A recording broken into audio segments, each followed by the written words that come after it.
Hey guys, I'm Mark Scott, and thanks for checking out another voiceover tip. This week we're going to talk about microphones, but before I get started, I want to preface it by saying that I am not an expert on the subject of professional recording equipment for voiceover, including microphones.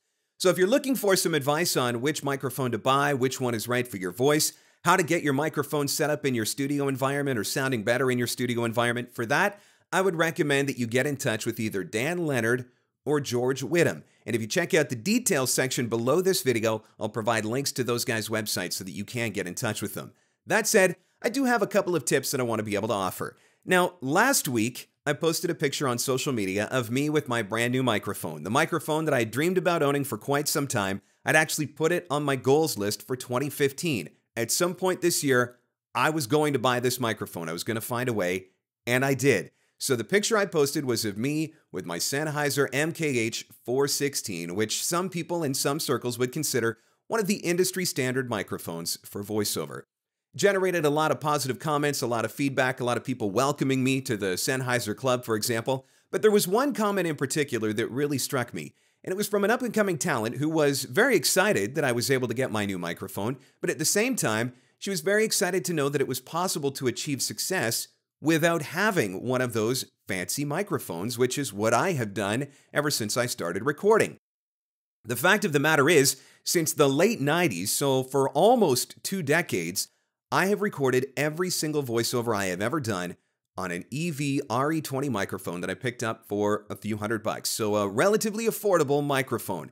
And by every voiceover, I'm talking about hundreds of thousands of dollars worth of voiceovers. Things from web videos and on-hold messages right up to national commercials for television and radio, all recorded on an inexpensive microphone, which goes to show that it is possible to achieve success in voiceover without buying really fancy, expensive equipment. The point that I want to make is particularly to new talent that are starting out. It's really easy to fall into that trap, to think that you need to go out and buy the best gear out of the gate. And you can put yourself into a lot of debt, spending thousands and thousands of dollars on equipment for your studio and setting up your studio, but it's not necessary. For a couple $100, maybe $300, definitely for under $500, there are plenty of different microphone options that are available to you, which are going to sound great and give you the quality that you need in order to be able to record voiceovers so that you can get yourself established, figure out where you're going with your business, and then one day when you get to that point, you can take it to the next level.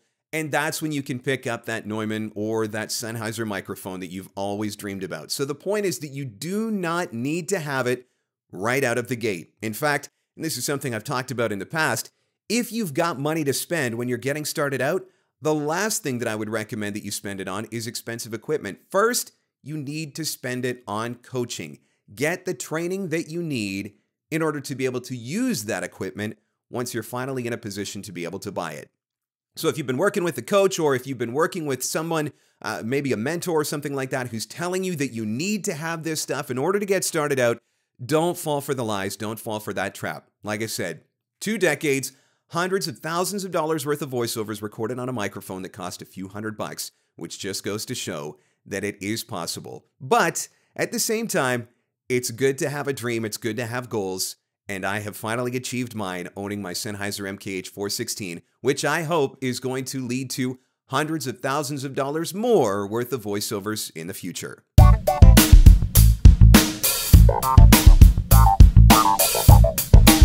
Hey guys, thanks for checking out this week's tips. So what do you think? What microphone are you using? Did you buy an expensive one up front?